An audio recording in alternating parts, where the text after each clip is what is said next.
Para quem for falar, o meu.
Senhoras e senhores, bom dia.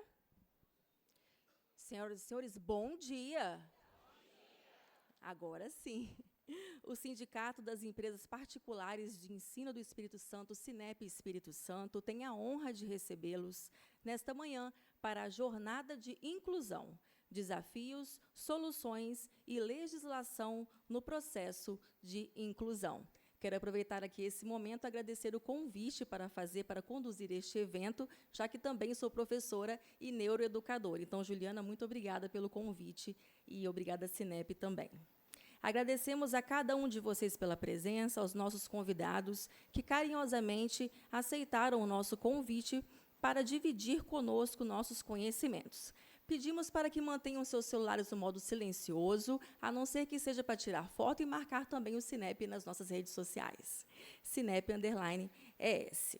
Agradecemos também, ao UVV por nos oferecer esse espaço maravilhoso. Para dar as boas-vindas a todos, convidamos o presidente do Sinep, senhor Bruno Loyola Del Caro.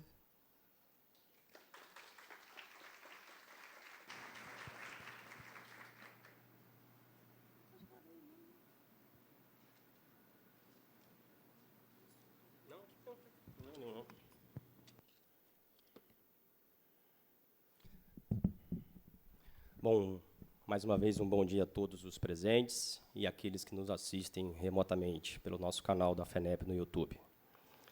Em nome da diretoria do Sinep Espírito Santo, agradecemos ao UVV, Universidade de Vila Velha, na pessoa da doutora Denise, por ceder esse espaço, por ceder a casa da UVV para nós.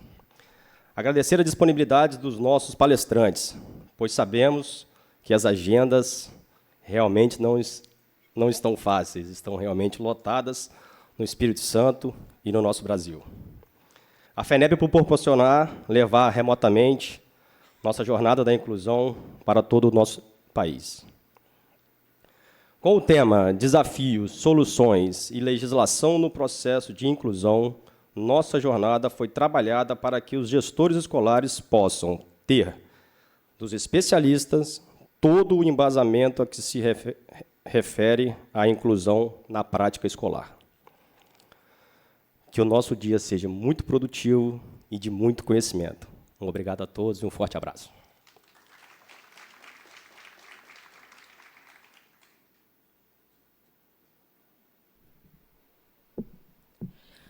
Convidamos também a magnífica reitora, a professora doutora Denise Coutinho Indringe, da UVV, para dar as boas-vindas a todos.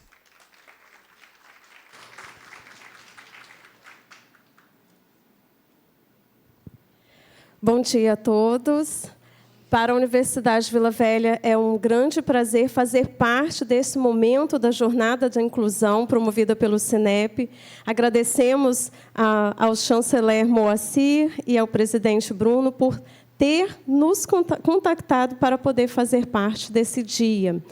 Para nós, da Universidade Vila Velha, que temos como o lema, né, nossa missão, que é transformar conhecimento em inovação. E essa inovação ela passa por todos os nossos processos.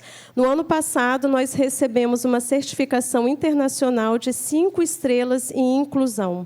E isso não acalmou o nosso coração. Então, não significa que a gente chegou ao processo final da inclusão, porque ela é algo que a gente discute todos os dias. Esse mês, por exemplo, nós vamos trabalhar o tema epilepsia, que é um dos casos de inclusão que a gente ainda não sabe exatamente como conduzir na universidade.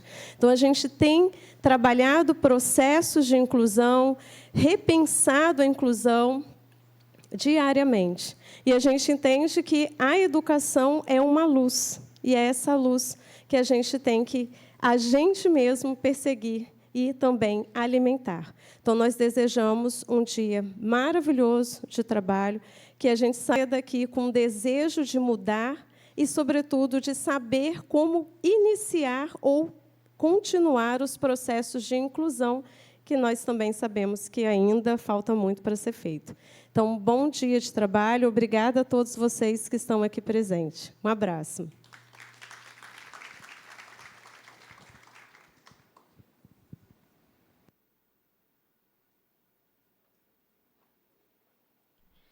Dando início à nossa jornada para falar sobre inclusão escolar e suas implicações, convidamos a professora Amábile Pácios, que é conselheira do Conselho Nacional de Educação, CNE, preside o Grupo Educacional Dromos, onde atua como diretora e professora.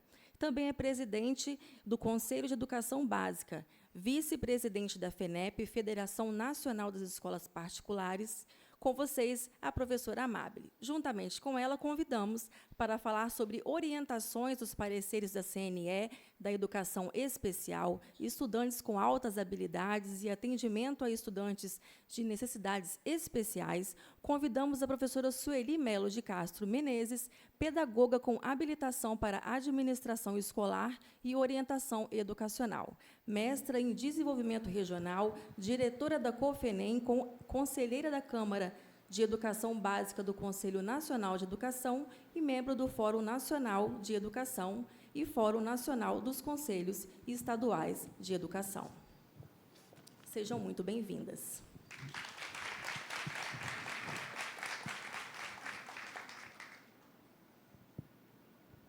Bom dia a todos e a todas. Sejam sempre muito bem-vindos. Sueli, se quiser sentar. Estamos aqui, Sueli e eu, antes de você sentar, Sueli, antes de você sentar, vamos aqui. Eu vou dizer uma coisa para vocês, estamos nós duas aqui.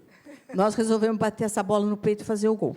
Nós é que assinamos o tal do parecer e nós que fizemos o parecer. Então, estamos aqui, ok? À disposição de vocês, né? A Sueli, a minha vez agora, tá certo. Bem, bom dia. Eu quero dizer a vocês que eu fico sempre muito feliz quando me dizem assim, você vai ao Espírito Santo. Eu tenho muito amor, muito carinho pelo Cinep estar aqui. Aqui eu tenho grandes amigos. Bruno, muito obrigada pelo convite. Parabéns pela iniciativa. Eu acho que você foi brilhante e assertivo nessa proposição. Ao meu querido presidente e amigo Eugênio, a gente está sempre juntos há um bocado de tempo, né? Eugênio, que Deus te abençoe, que você possa ser sempre muito iluminado na condução da FENEP. Você é uma grande liderança nacional. Eu tenho muito orgulho de estar ao seu lado nesse momento. Querido amigo Moacir, você é um grande amigo do coração. Muito obrigada por tudo, pelo seu carinho. Cada vez que eu venho aqui, eu consigo perceber o carinho que você tem por nós. Muito obrigada. E, Eduardo, você é o meu grande parceiro. Muito obrigada. Acima de tudo, porque você se dedica sempre o seu tempo a pensar na escola particular, né? Então, eu quero agradecer imensamente. Reitora Cristina, desculpa, Denise, muito obrigada por nos receber. A sua fala foi magnífica, né? Porque nos faz lembrar, lá no Conselho, o quanto que é importante a gente também estender a questão da inclusão no ensino superior. Nós temos conversado muito sobre isso. o nosso parecer saiu nesse momento, são 2 pareceres, e a gente sempre tem essa inquietação no Conselho. Como é que nós vamos escrever a inclusão para o ensino superior? Esse é um apelo que está dentro do Conselho, né? E eu falo muito da inclusão, nesse caso, pedagógica, na inclusão para o aluno poder ter uma profissão dentro da universidade. Então, está na nossa pauta, está no nosso radar a questão da inclusão no ensino superior. Ali a gente tem uma Câmara de Educação Superior e ela nos faz sempre lembrar da importância de estender aquilo que a gente tem pensado para a educação básica, para o ensino superior. Então, está na nossa pauta. Parabéns pelo seu trabalho aqui. Eu tenho certeza que você é convertida à inclusão. A gente, para trabalhar com inclusão, a gente tem que ser convertido à inclusão. E isso é muito importante. Doutora, muito obrigada pela sua participação.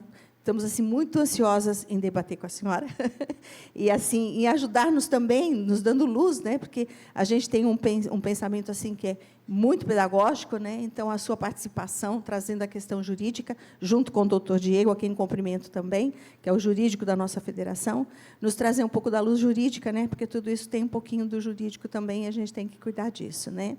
Priscila, em seu nome, eu quero agradecer a todos os funcionários aqui que trabalham com a gente. Dentro do Cinep do Espírito Santo, vocês fazem parte de um conjunto de funcionários do Cineps todos do Brasil, que dão uma força muito grande para a escola particular. Muito obrigada, né? E a todos vocês que são mantenedores e que trabalham conosco na escola particular, meu muito bom dia, meu grande abraço, é bom estar com vocês. Quero dizer para vocês que eu sou mantenedora, então eu falo deste lugar de mantenedora, né? Junto com a Sueli, nós assinamos o parecer 50 e o parecer 51, e a gente veio apresentar esse parecer para vocês e conversar sobre esse parecer com vocês. A inclusão, como eu estava conversando com a reitora, ela precisa, quem trabalha com inclusão precisa ter um coração convertido para a inclusão. Por isso que algumas pessoas resistem quando se fala de lei de inclusão, porque essas pessoas não têm ainda o coração convertido para a inclusão. Nós não temos que nos proteger da inclusão. E eu fico muito chateada, às vezes, porque eu ouço isso. Sabe? É como se a gente tivesse que se proteger da inclusão ou se proteger da legislação da inclusão. E isso, a gente não tem que se proteger da inclusão, a gente tem que se abrir para a inclusão. O mundo é inclusivo, e, graças a Deus, que, nesse momento histórico, a gente está vivendo isso. Nós estamos vivendo a possibilidade de incluir todas as pessoas e de dar a todas as pessoas as possibilidades de êxito, de fracasso, mas a possibilidade de ter independência, autonomia, que é o que a gente quer. Então, é isso que nós, na escola particular, nós vamos fazer com a inclusão. Nós vamos dar e ajudar a sociedade a dar e a família a dar essa possibilidade de vida para as pessoas que precisam da inclusão. A gente vai falar muito aqui da inclusão escolar, mas a inclusão ela é muito mais ampla. A gente tem pessoas que têm deficiência visual, auditiva, de locomoção. Então, a inclusão é muito maior. Muito maior. E, especificamente, nesses 2 nossos pareceres, a gente está falando sobre o TEA, que é autismo, e sobre altas habilidades. Eu vou apresentar o autismo, depois a Sueli entra para apresentar a alta habilidades para vocês. Mas não só alta habilidades, a Sueli vai também fazer um esboço também do TEA para vocês. Porque, quando eu cheguei no Conselho Nacional de Educação, a Sueli já estava trabalhando com esse assunto. A Sueli já era a grande maestrina, né, de uma equipe imensa, trabalhando já e se debruçando já sobre a LDI, que, na realidade, seria um parecer, naquela época, deveria ser um parecer normativo, e ela já tinha uma equipe imensa. Quando eu cheguei, uma das primeiras coisas que eu participei foi de uma reunião com ela, com esse grupo, que a gente vai falar um pouco rapidamente sobre eles com vocês, mas a Sueli já estava trabalhando nisso. Depois veio a pandemia. Aí teve um momento no Conselho que a gente precisou dar instrumento para as escolas poderem funcionar online, sobretudo as escolas básicas. Então, nós tivemos um nosso tempo dentro do CNE muito dedicado a isso, e nesse período da pandemia, um tempo longo que a gente se dedicou. Depois, nós retomamos esse assunto. E gostaríamos que o parecer pudesse ser até normativo. Mas a nossa conversa com o MEC não nos levou a um parecer normativo, então, foi um parecer orientativo, né? Um parecer orientativo, que não é lei, mas é um parecer orientativo, que não foi ainda homologado pelo ministro. Eu, repetidas vezes, o Eduardo sabe disso, eu tenho dito no grupo de coordenadores pedagógicos da FENEP, leiam o parecer. Né? O parecer está no site do CNE. E a primeira coisa que você vai abrir, você vai ver que uma tarja vermelha escrito assim, aguardando homologação. Né? Às vezes, quando a gente não está em Brasília ou não está muito inteirada dos assuntos, a gente não sabe o fluxo, né, do processo. Mas o fluxo do processo é esse. O CNE faz o parecer e depois vai para a homologação do ministro. E fica, então, aguardando a homologação do ministro. Então, a grande pergunta hoje, Sueli, o ministro vai homologar? É a pergunta que não quer calar. Né? Hoje, nós temos em Brasília um movimento muito grande de muitas federações e pessoas que estão indo se encontrar com o ministro numa audiência pública, solicitando a homologação do parecer. Né? Na última reunião do CNE, nós tivemos a presença dessas federações, dessas associações, das APAES, lá no CNE, entregando um rol de assinaturas com mais de 2.000 assinaturas, pedindo a homologação do parecer. Então, hoje, o ministro vai receber, mais uma vez, as entidades que vão lá solicitar a ele a homologação do nosso parecer. Então, vamos ver o que vai acontecer. Né?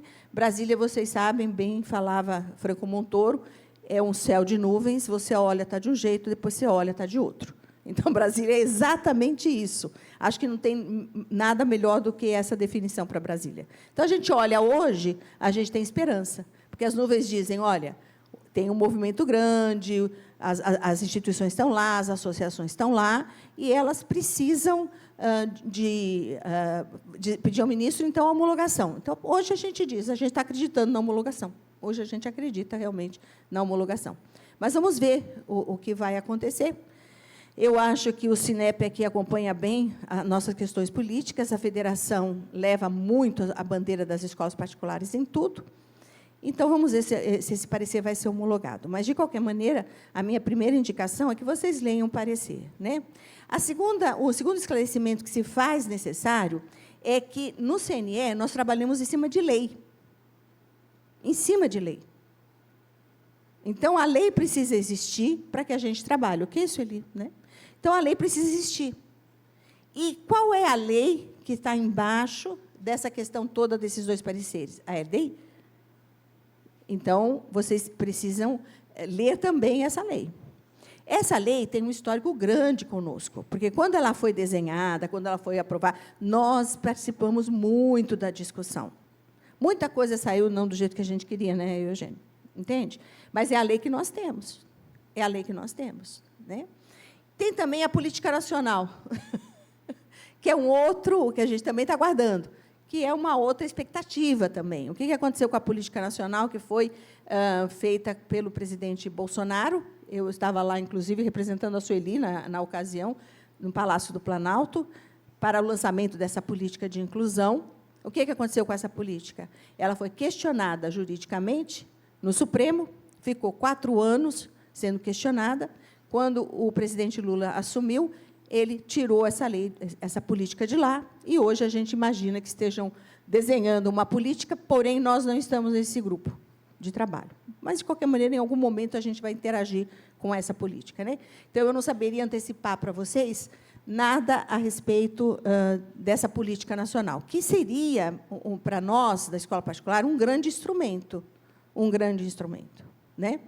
Então, partindo da premissa que nós não temos que nos defender da inclusão, deixando, por favor, esse discurso de lado, a inclusão não é algo que a gente tem que se proteger, e muito menos o nosso parecer seja algo que nós tenhamos que nos proteger, vamos nos lançar para ajudar as pessoas a caminharem.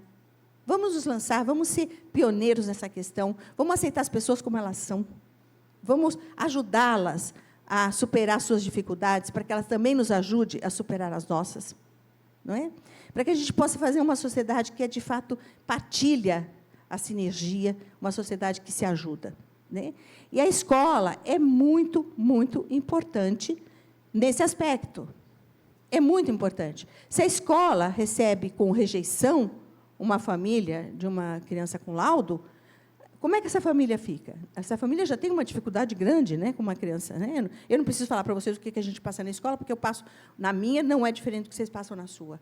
E muito menos do que vocês passam na sua, diferente do que você passa na minha. A gente sabe como uma família chega. Então, vamos receber essa família com empatia. Vamos apresentar solidariedade, coração aberto. Se a gente não puder ajudar, a gente vai ser franco. A verdade é libertadora, já está no Evangelho isso. Né? Então, vamos trabalhar em cima da verdade.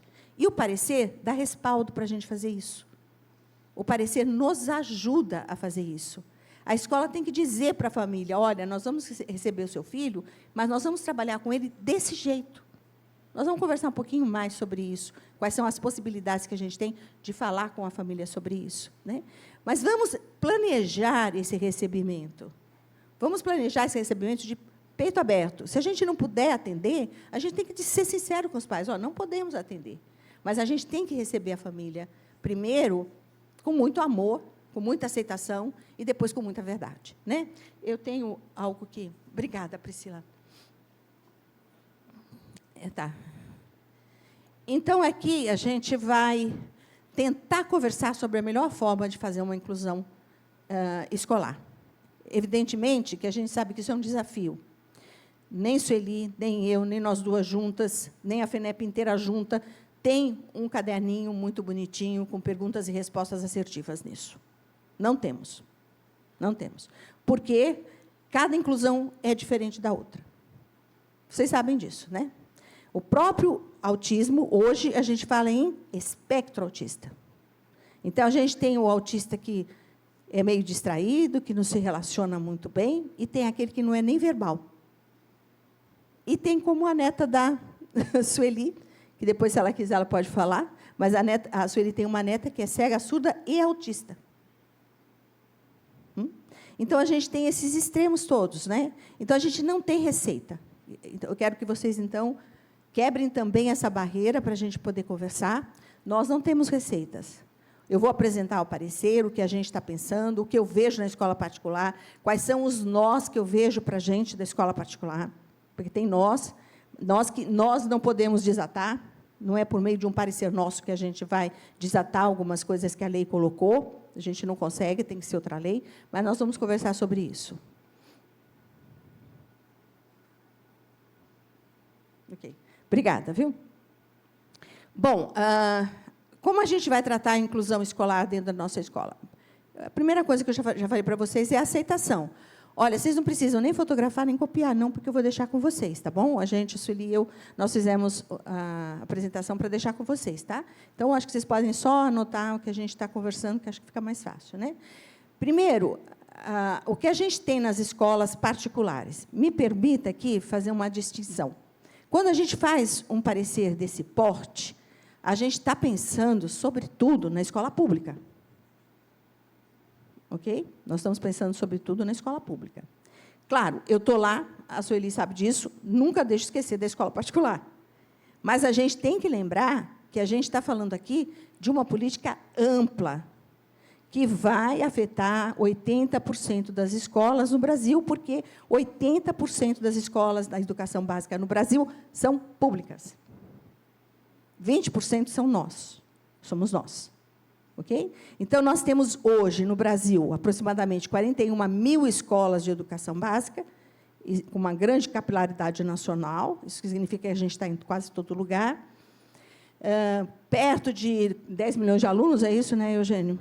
Eugênio, que manja tudo isso, perto de 10 milhões na educação básica, porque no ensino superior nós temos, já ao contrário, 78% das matrículas, que corresponde a mais ou menos quase 7 milhões de alunos hoje, e 78% dos brasileiros que estudam nas IES particulares. Né? No superior é diferente. Mas, na básica, o panorama é esse.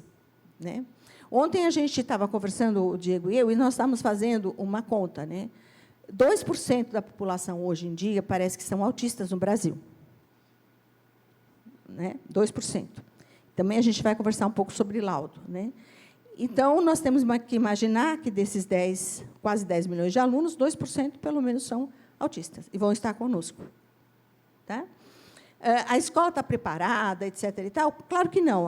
Escola nunca é um lugar onde a gente senta e espera as coisas acontecerem para decidir o que vai acontecer. Nunca. Nós sempre temos que trocar o pneu com o carro andando. É ou não é, reitora? Não tem essa possibilidade. Né? Não existe essa possibilidade. Vamos ver o que eles vão decidir para ver o que eu vou fazer. Não existe isso. A gente tem sempre que estar se movimentando, porque a resposta é muito dinâmica e a sociedade é muito dinâmica. Né? O parecer que eu vou falar, que é o número 50, ele orienta o atendimento com os estudantes com TEA. Nós vamos falar um pouquinho sobre como esse conceito cresceu, evoluiu, mas, dentro do nosso parecer, tem toda essa trajetória do diagnóstico, do conceito, muito bem conceituado, porque esse parecer foi feito com 11 especialistas voluntários. Né? Então, não saiu da nossa cabeça.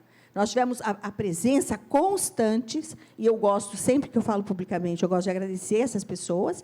Essas pessoas se dedicaram e estudaram o tema conosco. Essas pessoas trouxeram os conceitos de TEA conosco, mostraram aonde é que, de fato, essas coisas são mais perigosas para o TEA, onde é que a gente precisa prestar mais atenção. Essas pessoas estiveram conosco, são 11 especialistas. No nosso parecer, tem o mini currículo de todas elas. Tá bom? Então, vocês podem olhar e tem o currículo de todas elas. E uma coisa, a gente só absorvia quando 100% do grupo aceitava, né, Sueli? Enquanto tinha divergência, a gente não absorvia. Então, aquilo que está no parecer foi, de fato, o que o grupo, contando conosco e com a comissão que nós temos, né? Nós temos uma comissão de educação especial, que eu nem sei, sou eu a presidente e você a relatora, se eu não me engano. Porque lá, assim, ou eu sou a presidente e ela a relatora, ou o contrário. Né?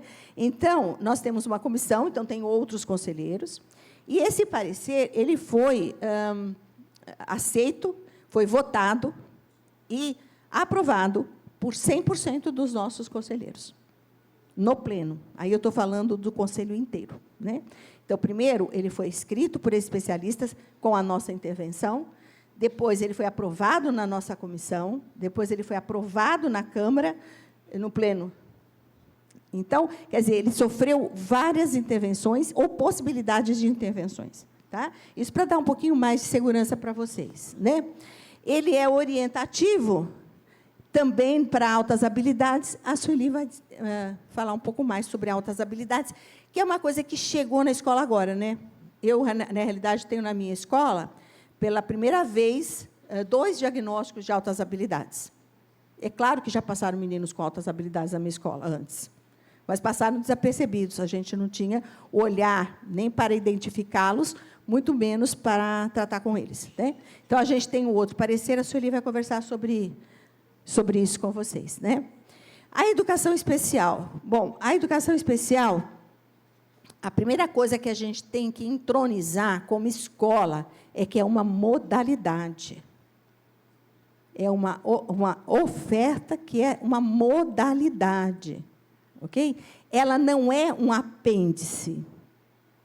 A educação especial não é algo que a gente faz assim no anexo. Ela não é uma coisa que está correndo paralelo àquilo que a gente faz na escola. Ela é uma modalidade. Isso muda bastante, ok? Né? Que nem EAD é uma modalidade. Isso muda muito o nosso olhar. Então, a gente não vai falar, eu tenho educação especial, a minha escola é inclusiva, esquecendo que isso é uma modalidade. Então, a educação especial é uma modalidade, ok? Ela garante acesso, permanência e aprendizagem.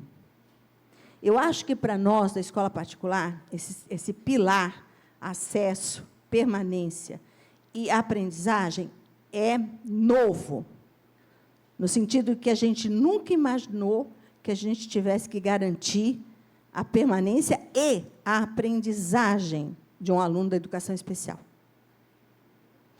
Até porque eu sei, na minha escola, alguns pais falam assim para mim, não, o fulano vai ficar com a senhora aí, professora, mas, deixa ele aí, põe alguém aí, tudo, mas não precisa se preocupar se ele não aprender a ler, nem escrever, eu não estou preocupado com isso. Eu tenho 2 pais na minha escola, então não estou falando nem da escola do vizinho, estou falando da minha escola, que falam isso para mim. Ele não precisa aprender, não. olha a expectativa dessa família com relação a essa criança. Ele vai na escola porque o pai tem que fazer alguma coisa, então ele vai deixar a criança comigo, ok? Mas ele não tem expectativa nenhuma. Porém, eu sei que eu tenho que garantir a aprendizagem. Isso eu sei. Isso é uma coisa que nós temos que entronizar enquanto escola particular. A criança que está conosco, ela tem que aprender. Como Sueli e eu estávamos conversando, a criança, ela vai partir de um outro lugar e vai chegar num outro lugar. O processo é diferente, mas ela tem que aprender. Da onde ela vai partir, a gente tem... Depois, vamos conversar como é que a gente pode descobrir de onde ela parte, né? O processo vai nos dizer até onde ela pode ir. E, ao finalizar, nós vamos terminar o ciclo nosso de convivência, do privilégio de conviver com essa criança, entende? E vamos entregá-la de uma maneira de que ela possa continuar com a vida dela, que ela possa ter autonomia ou buscar os sonhos dela, porque todo mundo tem direito a isso, né? Então, esse processo, de onde ela sai, o processo para onde ela vai chegar, isso garante a aprendizagem. E isso, todo aluno da educação especial tem direito a ter. Então, ele tem que ter direito a acesso. Por isso que estranha muito quando um pai chega numa escola e a escola fala, não tem vaga para ele. Estranha. Então, a gente tem que depois conversar sobre como é que a gente pode fazer essa comunicação, se a gente, de fato, não tiver a vaga, não é? Mas estranha. Por quê? Porque é um acesso que você está interrompendo. Você está dizendo, não, aqui ele não entra. Aqui ele não é bem-vindo. Por isso que a gente tem que ser inteligente de como é que a gente vai falar isso. Qual é o pai, ou qual de nós aqui, sendo pai ou mãe, aceitaria que o filho fosse assim? Não, você não vai entrar aqui. Como assim? Como assim? A minha experiência de vida sempre foi essa. Eu sempre quis dar aos meus filhos acesso. Eu tive muito pouco acesso na minha infância. E até metade da minha juventude, porque eu comecei a trabalhar com 14 anos, depois disso, eu fui buscar o meu acesso. Mas eu sei o que não é ter acesso. No meu caso, era econômico. Então, o que eu desejava aos meus filhos? Acesso. Então, o pai, quando chega com uma criança da educação especial nas nossas escolas, ele quer, pelo menos, que a criança tenha acesso. Pelo menos acesso. Né? Depois, ele tem que estar conosco, ele não pode desistir. Aí, o ensino superior vai ter que trabalhar bastante, porque no ensino superior essa questão é muito, muito frágil, nas IES. É muito frágil. Porque a coisa que a gente mais ouve é o quê? No ensino superior tem evasão. As IES todas dizem isso. O ensino superior tem evasão. A evasão é por quê? É só por aquilo que a gente entende, ou a gente fez uma pesquisa, ou a gente sabe, ou a permanência no ensino superior ela é difícil, porque o ensino superior não tem condições de incluir as pessoas com mais dificuldade pedagógica, né? E, claro, elas têm que aprender. É óbvio que elas têm que aprender. Eu estava dizendo para o Diego, contando para o Diego, que esses dias eu estava conversando com uma mãe lá na minha escola, que queria tirar o filho mais cedo, e falou para mim, não, professora, toda segunda e quarta ele vai sair mais cedo, porque ele tem que jogar bola. Eu digo, jogar bola? Eu não sei, acho que é a minha geração, né? Eu falei assim, na hora da aula? Ela falou, na hora da aula, professora. Mas, como assim? Aí eu fiz uma conta com ela. Falei, vamos prestar atenção, 2 vezes por semana ele vai perder meia hora de aula, 1 hora por semana, 4 horas por mês, quantas vezes por mês? 50 horas de aula seu filho vai perder. Ok? Então, como é que a gente faz para garantir a aprendizagem? Como é que a gente faz para garantir a aprendizagem? Então, a aprendizagem está nas nossas mãos. E a expectativa tem que ser nossa, às vezes, porque a família não tem expectativa. A família já está com essa criança desde pequeno, já tem dificuldade, a criança já bate a cabeça, já não se relaciona, já corre pela casa, já grita, já joga as coisas para o ar. Então, a família não tem expectativa, mas nós temos a responsabilidade de ensinar. Eles têm que aprender na escola. Ok? Sabendo que todos eles vão sair de um lugar diferente, chegar num lugar diferente. E o processo, nós vamos ter que desenhar de forma diferente.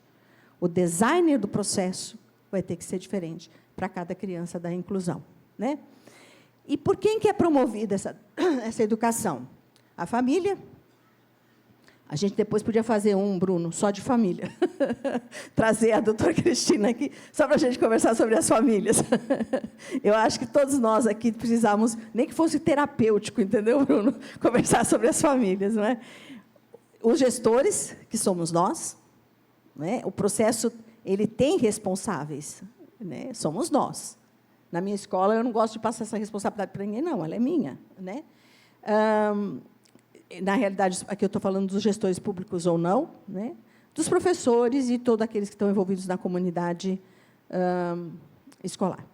Já falei para vocês que a gente tem uma política desenhada no CNE com auxílio de especialistas.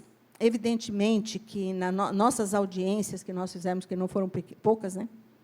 A gente teve políticos, a gente teve parlamentares, a gente teve a sociedade civil.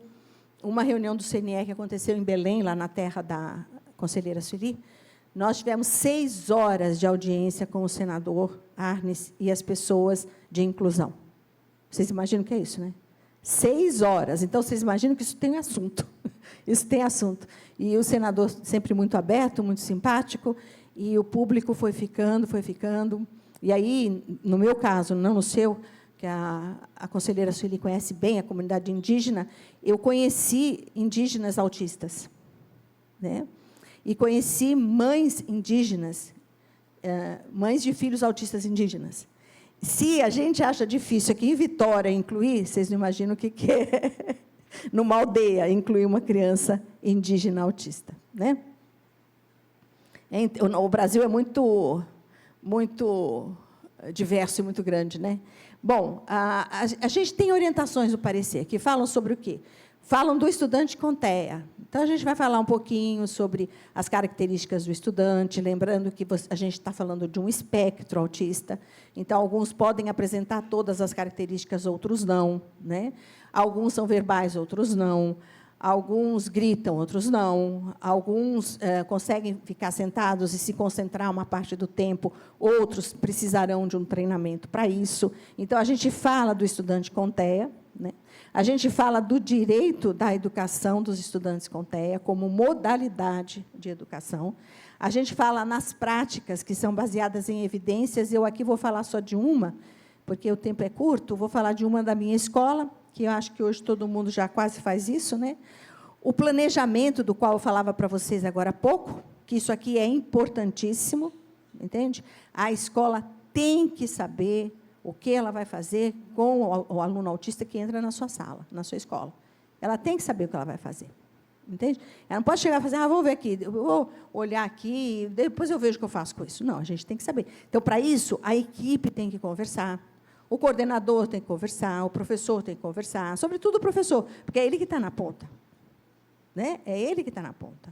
Então, sobretudo, o professor. Então, a gente tem que conversar sobre isso e tem que escrever sobre isso. E isso não é um capítulo encerrado, sabe? Não é um livro que você fala, escrevi esse capítulo, ponto final, acabou, vamos virar o outro. Não é. Isso aqui é uma coisa, pelo menos na minha escola tem 23 anos, e há 23 anos, minha escola já nasceu inclusiva por conta de uma aluna que eu recebi no primeiro ano de funcionamento da minha escola. O nome dela é Ananda Leão. A mãe dela entrou na minha frente, a menina tinha 22 anos e estava fazendo pela 5ª vez o primeiro ano do ensino médio. Vocês podem imaginar isso? 22 anos, fazendo pela 5ª vez o primeiro ano do ensino médio. A mãe chegou para mim e disse assim, professora, ela só precisa ter o diploma do ensino médio. Nós somos muito ricos. Olha a conversa. Nós somos muito ricos. Ela não vai precisar trabalhar. Ela não vai precisar trabalhar. Então, ela precisa só ter o diploma do ensino médio. Tipo assim, olha, ela já fez 5 vezes o primeiro ano, não conseguiu passar, mas ela precisa passar, chegar lá no final do ano, etc. E tal. Esse foi o primeiro desafio. Claro, eu tinha dirigido uma grande escola em Brasília. Tinha sido diretora de uma grande escola católica em Brasília. Lá não tinha espaço. Era uma escola realmente que a gente não conversava. E estava lá naquela escola, pela primeira vez, eu tinha ouvido falar sobre dislexia. Então, você imagina, que ano que nós estamos falando? Da década de 90, né? Quer dizer, a gente não falava sobre isso nas escolas. Então, quando eu me deparei com essa aluna, eu olhei para ela, sabe aquela coisa assim de coração convertido mesmo? Eu me encantei com ela. Eu falei, gente, mas é muito baixa o entusiasmo que a mãe tem por ela é muito pequeno. Né? Ela falou para mim assim, ela vai trabalhar no caixa do supermercado, embrulhar supermercado. Não precisa, ela só precisa do diploma. Né? E a Ananda, hoje, é repórter. Hoje, ela escreve para um jornal da cidade de Brasília. Entende? Então, a Ananda foi um grande desafio na minha vida. E aí, quando eu digo para vocês que é uma conversão, porque ela me fez eu me converter a ela. Entende? E eu busquei atender a Ananda. E a gente conseguiu na escola, mas porque todo mundo foi junto. Eu lancei, a equipe inteira falou, não, vamos junto, vamos junto, vamos junto. E a Ananda hoje é repórter. Ela não pode fazer reportagem na televisão, com vídeo, porque ela tem quase um formato de Down, mas ela não é Down. Então, ela não tem ela não trabalha na televisão ou em internet, mas ela escreve para um jornal da cidade. Né? Então, a gente tem que aumentar a expectativa e aumentar o nosso investimento com isso. Né? Bom, claro que a gente tem a formação de professor.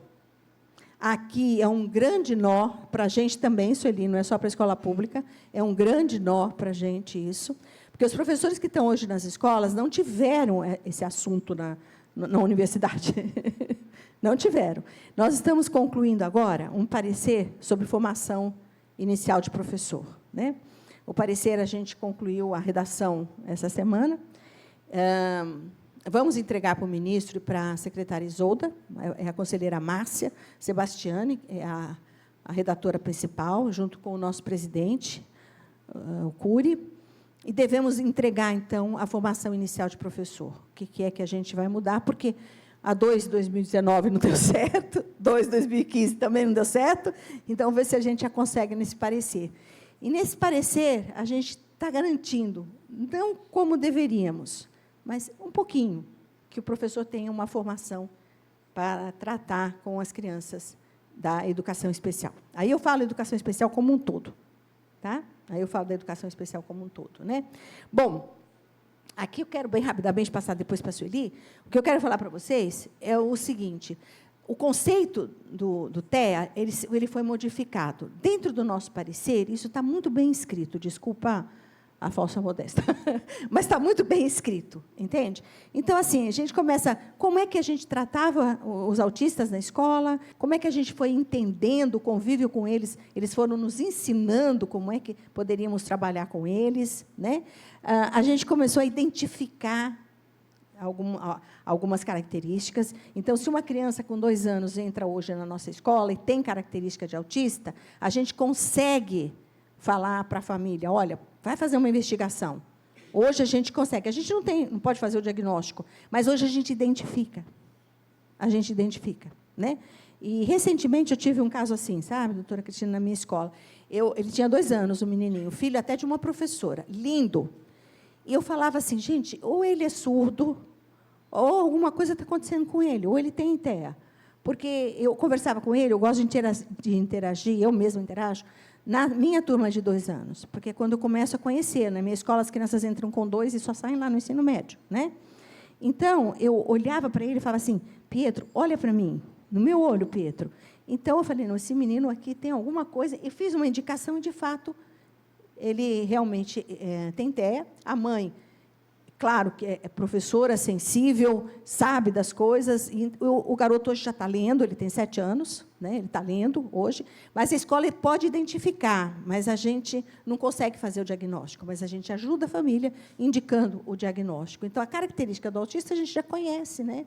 Então, é disperso, tem movimentos repetitivos, alguns são verbais, outros não são verbais, gritam, jogam as coisas, gostam de dinossauros, gostam muito de dinossauros, e são muito inteligentes. E são muito inteligentes. E a gente não pode interromper essa caminhada. Eu tenho uma família de autistas lá na minha escola, são 2 irmãos gêmeos, e eles entraram, hoje eles estão no 7º ano. Eles entraram com 2 anos, como eu falei para vocês, eles entram com 2 anos na minha escola. Né? E, assim, a mãe falou, olha, eles são assim, ela achava que eles eram levados. Olha, eles destruíam a escola. A mãe tinha que deixar o guarda-roupa virado para a parede, porque não podia deixar assim, que eles abriam a porta Entende? As cadeiras, isso estou falando que ela descrevia na escola, as cadeiras na casa dela tinham que ficar viradas, com o pé para cima, porque, senão, era uma bagunça total. Né? E depois, bom, a história continuou, o pai deles é autista, mas o pai dele passou em primeiro lugar num concurso dificílimo em Brasília. Ele hoje ocupa um lugar importantíssimo em Brasília. Ele tem família, ele cria filho e é autista. Então, a gente não pode interromper a vida de uma criança com autismo, porque, realmente, ela vai ser produtiva, ela vai ajudar a sociedade e vai ter vida própria. Esse é um caso que eu conheço, posso contar para vocês, mas vocês devem conhecer outros. Né? Quando a medicina foi avançando e a gente conseguiu melhorar o nosso diagnóstico, nem sei se a gente vai depois, o doutor Dico talvez falar da questão do diagnóstico, né? A gente começou a perceber que autismo tinha uma característica um pouquinho maior, não era só aquilo que, no início, a gente imaginava. Né? E as novas formas de analisar, as evidências que são científicas, nos levam agora a entender um pouquinho melhor essa questão, e o autismo foi considerado como pessoa com deficiência. Nesse momento é que muda o olhar deles na escola. Ok? Porque a gente tinha uma espécie de um muro que a gente mesmo que criou. Né? Aqui eu tenho os autistas, para cá eu tenho as pessoas com portadores de deficiência. Né? E até a legislação meio que andou um pouco assim, agora não. Os TEAs estão dentro da educação especial e, portanto, eles têm todos os direitos da educação especial, e isso foi o que a gente conseguiu, melhorando o nosso estudo sobre o diagnóstico do TEA. Bom, aí vem o ordenamento legal e normativo. Eu não vou ficar falando aqui muito das leis, mas eu acho que eu tenho um pouco delas aqui. Aqui eu pensei algumas, são muitas. Né? No nosso país, então, né, Sueli? A Sueli é uma enciclopédia disso.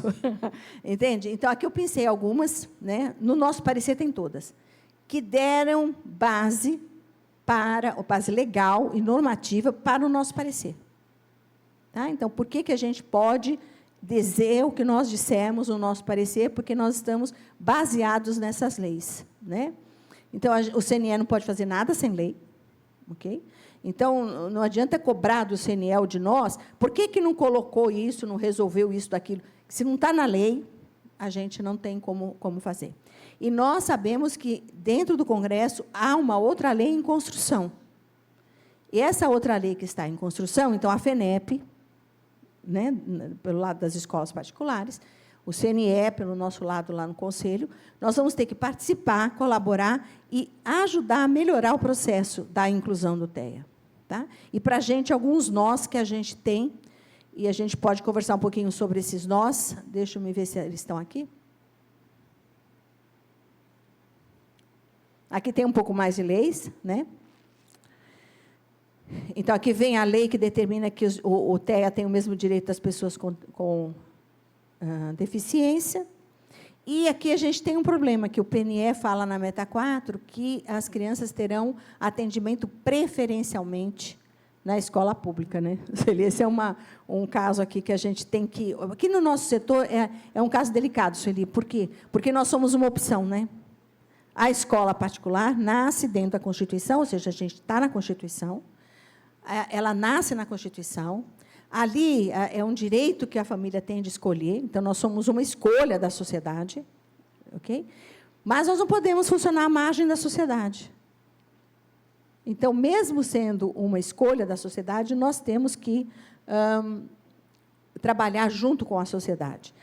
Bom, a gente tem aqui algumas coisas que eu acho importante falar. A primeira delas é esse foco que sai da pessoa com autismo e passa para a sociedade. Eu acho isso muito importante, ok? Porque antes a gente fala assim, o foco é o autista, né? Ou o foco é com a pessoa com portadores de deficiência. Não é. O foco agora é na interação deles com a sociedade. O foco é na interação deles com a escola, na interação deles com a aprendizagem, na interação deles com a família. O foco agora é isso, é a interação. Isso mexe profundamente conosco. Entende? A gente não é mais um observador do autista e de como ele aprende ou de como ele faz as coisas, mas nós estamos na interseção. Nós estamos exatamente na interseção do autista com a aprendizagem dele. Quem está na interseção? Nós, a escola. Então, o foco agora é esse. E a gente não pode perder o foco, né? A gente sempre fala isso, não é isso? A gente não pode perder o foco, né? O parecer tem uma coisa que eu acho assim, muito favorável para a escola particular, viu, Sueli, que é a questão da intervenção precoce. A criança tem direito a diagnóstico e intervenção.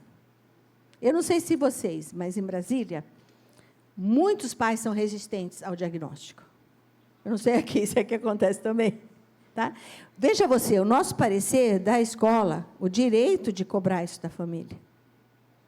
Entende? Porque é um direito da criança o diagnóstico precoce. Por que é importante o diagnóstico precoce? Eu acho que eu não preciso explicar, né?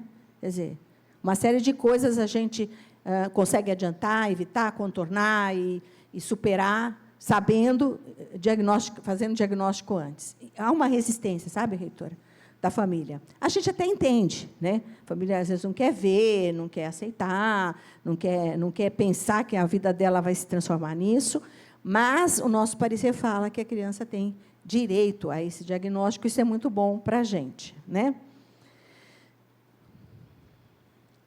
E aí vem o nosso atendimento. O nosso atendimento tem que constar do projeto político-pedagógico da escola. Então, eu acho que aqui em Vitória isso deve ser também uma exigência, né? Eu oriento vocês a fazer o mais claro possível disso, quer dizer, o que é, como é que nós vamos tratar as pessoas de inclusão na nossa escola. Isso tem que ser um capítulo da nossa proposta pedagógica, que vai passar pelos conselhos estaduais de educação, que tem até mais autonomia nesses casos do que o próprio CNE. A comunidade tem que conhecer a nossa proposta de inclusão. Então, os pais, não só os pais da inclusão, todos os pais têm que conhecer como a escola trata a inclusão. Isso, cada um de nós tem uma forma de divulgar, né? Olha, eu trato a inclusão assim, ou assado, né? É importante que a escola tenha um ambiente próprio. Eu acho interessante, conselheira, que algumas vezes alguma escola particular fala assim, mas como? Eu vou ter que ter uma sala? É como de perguntar para uma escola assim, como? Vai ter que ter biblioteca? Quer dizer, é meio que óbvio, né, que a gente tem que ter um espaço para o atendimento, não é? Porque, em alguns momentos, eles não vão poder estar na sala de aula comum. Né? Você imagina uma criança que tem uma síndrome de Down, por exemplo, estudando química avançada, física, eletromagnetismo. É uma tortura. Então, em algum momento, essa criança tem que sair, ir para um outro ambiente e ter para ela uma outra proposta. Porque ela não consegue fazer diferencial, integral. Então, a escola tem que ter esse ambiente, é importante que tenha, né? Claro que o ambiente, aqui, eu quero deixar, doutora Cristina, aqui uma coisa assim, bem marcada, sabe? Esse ambiente, no nosso modo de ver, ele tem que ser de acordo com a proposta da escola, né? Nós tivemos um caso aqui, doutora Cristina, no Brasil, em que o promotor é que decidiu o que a escola tinha que ter, sabe? Foi muito complicado, porque ele idealizou uma sala multifuncional, ele idealizou, né? Exigiu isso do poder público e exigiu isso das escolas particulares também. Ele escolheu tudo que tinha que ter lá dentro, nessa sala multifuncional, ele escolheu. Ele chamou os mantenedores, chamou banco e disse, agora vocês vão fazer aqui essa sala, tem que ter isso, isso, isso, está aqui os fornecedores, vai lá, faz o empréstimo. Foi muito complicado isso, né? Foi um entendimento muito difícil. A FENEP até interviu nessa questão. Mas a sala tem que estar arrumada de acordo com aquilo que você quer fazer. Sei lá, é importante em determinado momento quebra-cabeça, então tem que ter o quebra-cabeça ali, né? Entende? Então é importante que a gente tenha isso, né? E, claro, tem que ter uma coordenação que seja qualificada, né? Não dá para ser cego guiando cego. A gente tem que ter gente estudando o tempo inteiro.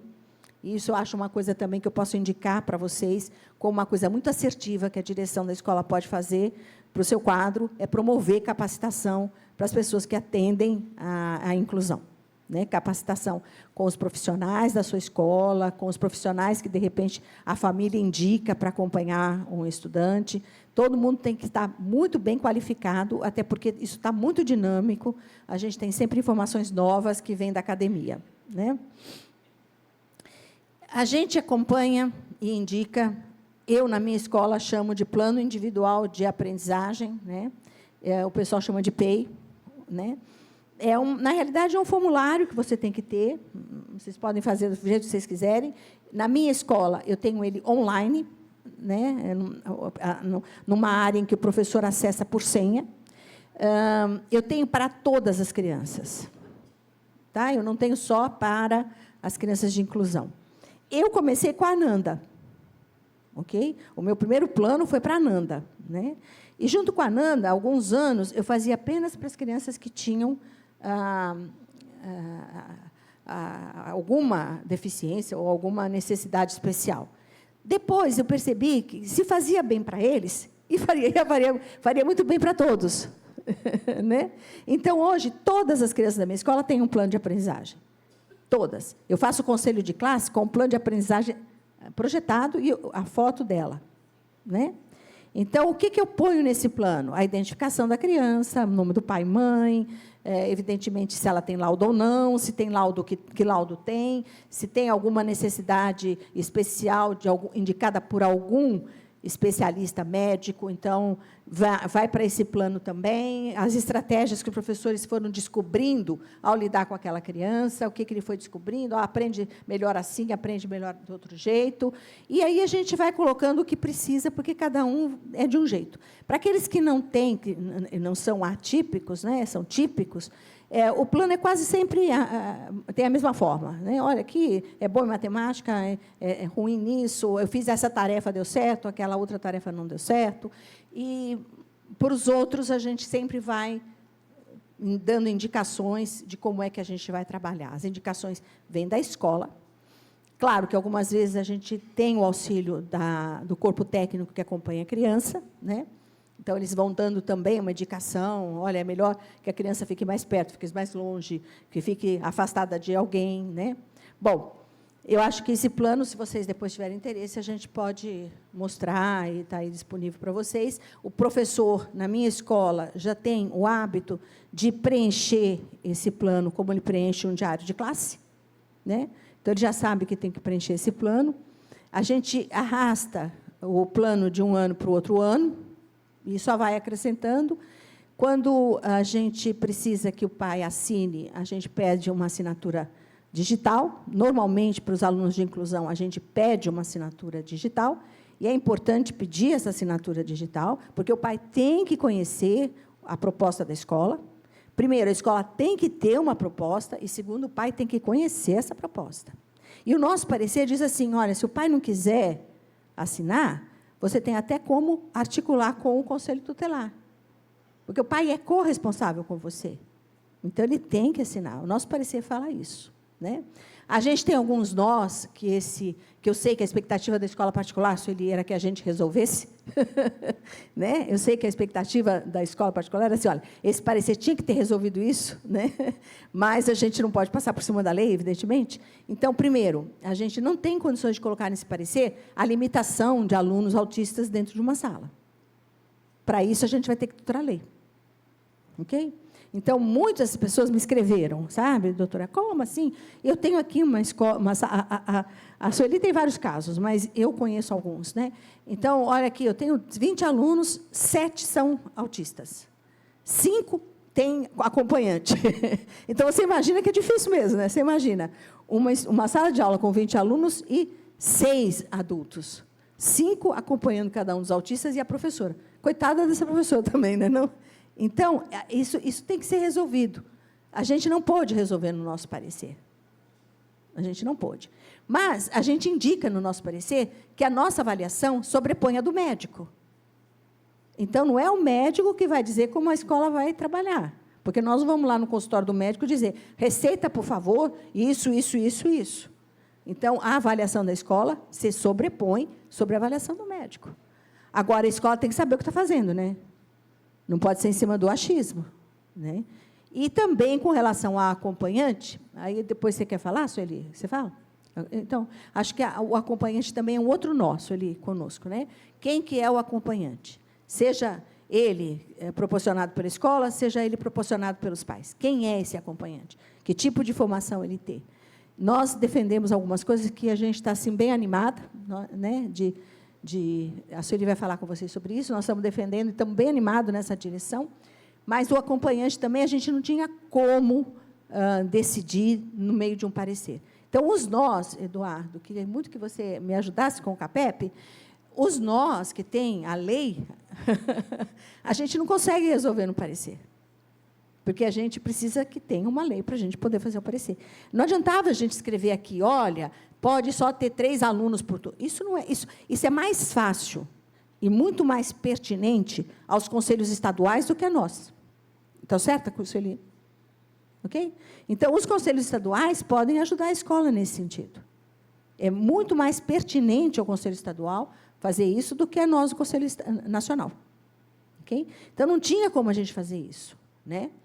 E os pais, algumas pessoas me disseram assim, o seu parecer está dando muito poder aos pais. Bom, primeiro, o nosso parecer não dá poder aos pais. Quem dá poder aos pais, primeiro, é o fato de ele ser pai e mãe.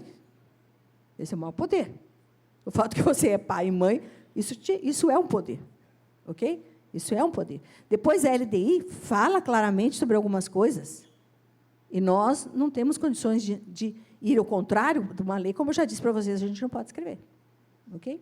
Mas a gente tem uma coisa que só Deus tem, e Ele pode nos dar de uma forma muito farta, que chama-se sabedoria. Sabedoria. Eu acho que a sabedoria é, vamos dizer assim, um grande indicativo para vocês poderem tratar dessa situação na escola particular. Sabedoria. Quem não tem, diz a Bíblia, peça a Deus. Que dá. A Bíblia ainda fala assim, peça a Deus que dá. Ele vai dar para você sabedoria. Como deu para Salomão. Entende? Então, esse é um assunto muito delicado, que exige da escola particular muita sabedoria.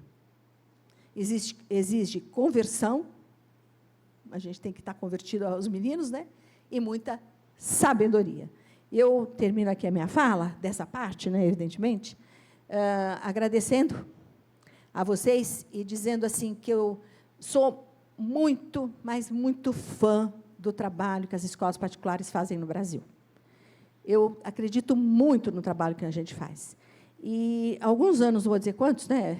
Eugênio, Moacir, alguns anos, a escola particular, ela se organizou, ela engrandeceu, ela marcou presença, ela tem uma participação hoje na sociedade que é ativa, o governo hoje nos reconhece, tudo que vai acontecer, chama a FENEP, vem cá, vem participar da discussão. Então, eu tenho muito orgulho do trabalho que nós fazemos.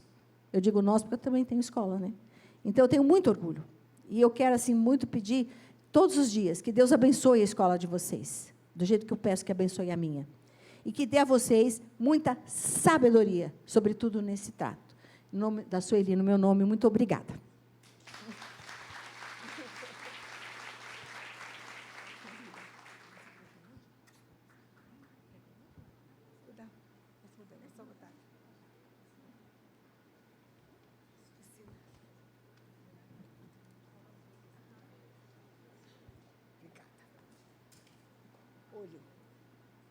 Obrigada.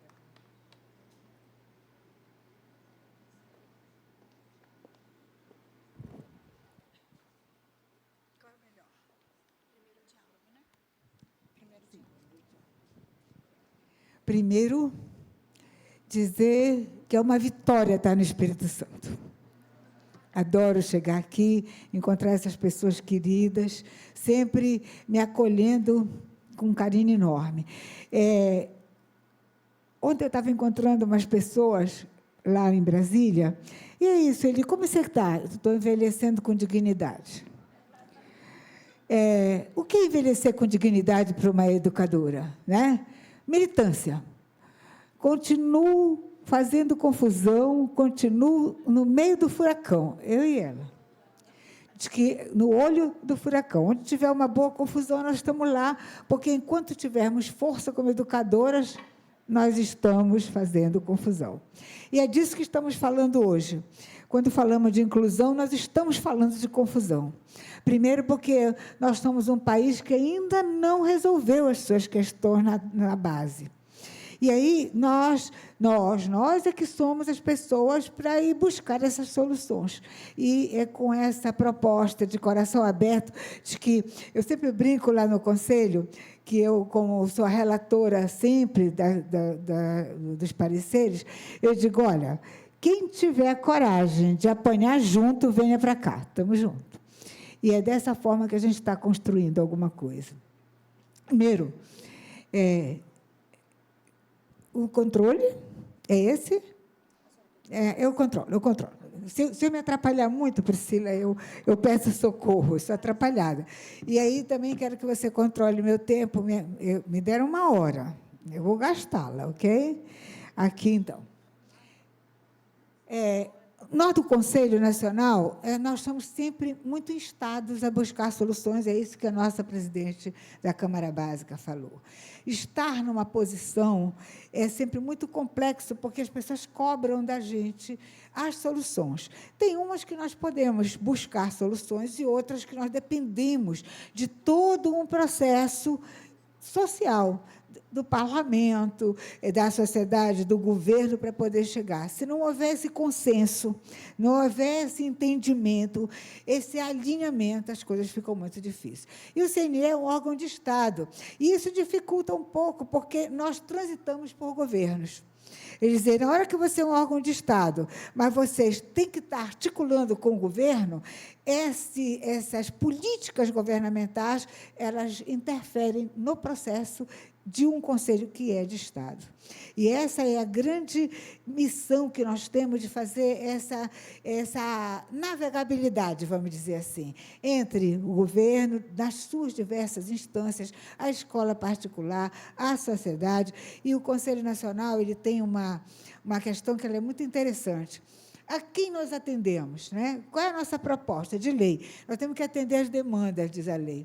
E ela vem do ministro, ela vem da escola, ela vem do Ministério Público, ela vem de um professor, e ela vem de uma avó, que diz assim, o que é que eu vou fazer com o meu neto autista que está na escola, e a escola está fazendo isso? E a avó escreve um manuscrito mesmo e manda. E nós estamos sempre tentando responder. Tem um dia da semana da reunião que é só para fazer as respostas a essas demandas que ocorrem lá no Conselho Nacional. Nós somos compostos de 24 membros, sendo que 12 educação básica e 12 educação superior. Mas, no pleno, nós somos plenamente acordados naquilo que precisamos. Uma das principais missões do Conselho é isso que eu falo para vocês, responder à sociedade. Dizer, orientar, dar trilhas, porque um país federativo ele é complexo. A decisão do Conselho não é obrigada no Estado, porque o Estado tem autonomia como ente federativo, nem obrigado no município, porque eles têm autonomia como ente federativo. Então, o que nós fazemos é uma proposta indutora, orientadora. Eles dizem, o que fazemos, o Estado, o Conselho Estadual, pode repetir integralmente e dizer, é minha. Ou pode simplesmente ignorar e colocar na gaveta, ou pode discuti-la. Nós somos muito chamados aí nos conselhos estaduais para trabalhar um pouco os conceitos. Então, dessa forma é que nós trabalhamos. Mas um trabalho federativo ele tem um grande desafio. É como se nós, Conselho Nacional, precisássemos convencer os estaduais e os municipais de que aquilo tem valor, que aquilo é importante. A demanda mais recorrente da sociedade direta para a nossa Câmara é a educação inclusiva. E, dentro dessas questões, o TEA tem sido, talvez, uma das maiores dúvidas que tem ocorrido de como lidar com essa questão. Só fazendo uma rápida revisão, por que é tão complicado?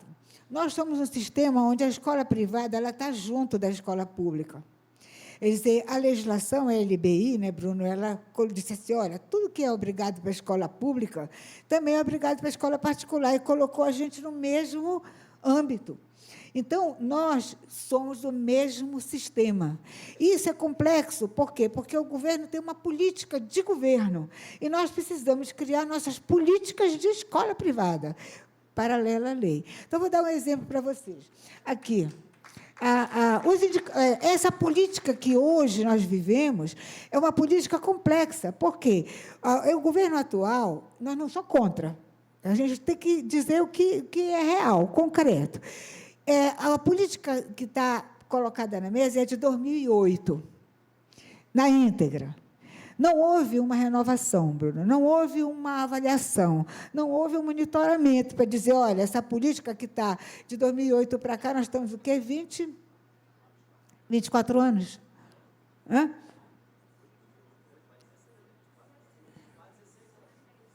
16 anos. 16 anos, a adolescente já devia estar mais arrumada, mas, na verdade, ela não foi avaliada, ela não foi colocada em consulta pública para dizer está funcionando. Então, fica difícil de você lidar com uma questão que ela tem alguns problemas. Os indicadores, você vai lá no INEP, vamos botar o censo, diz que 1,5 milhão de pessoas com deficiência são identificadas.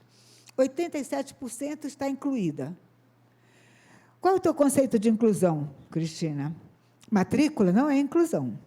A gente vai falar sobre isso. Só matricular é a ponta do iceberg. A inclusão é algo mais. Nós não temos condições, por exemplo, o atendimento de um município para o outro é diferente. Né? Não tem como você fazer uma política linear para todo esse país com 5.700 municípios. Então, nós temos que ter um outro olhar diferenciado. Nós temos, por exemplo, teríamos que ter projetos pedagógicos colocando a inclusão. Ainda não conseguimos fazer isso. Não temos ainda know-how como escola, ou público ou particular, não estou falando de A ou B, para dizer, olha, essa escola é inclusiva, porque a escola, para ser inclusiva, é uma decisão da comunidade inteira. É uma decisão de gestão, mas ela é uma decisão de cada um, porque é aquilo que a Amabile acabou de falar. A inclusão é uma chave interna.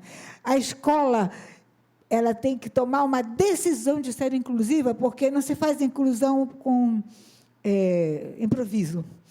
A inclusão tem que ser planejada, tem que ter investimento, tem que ter tomada de decisão de pessoas. Então, é um processo muito mais complexo do que se pensa à primeira vista.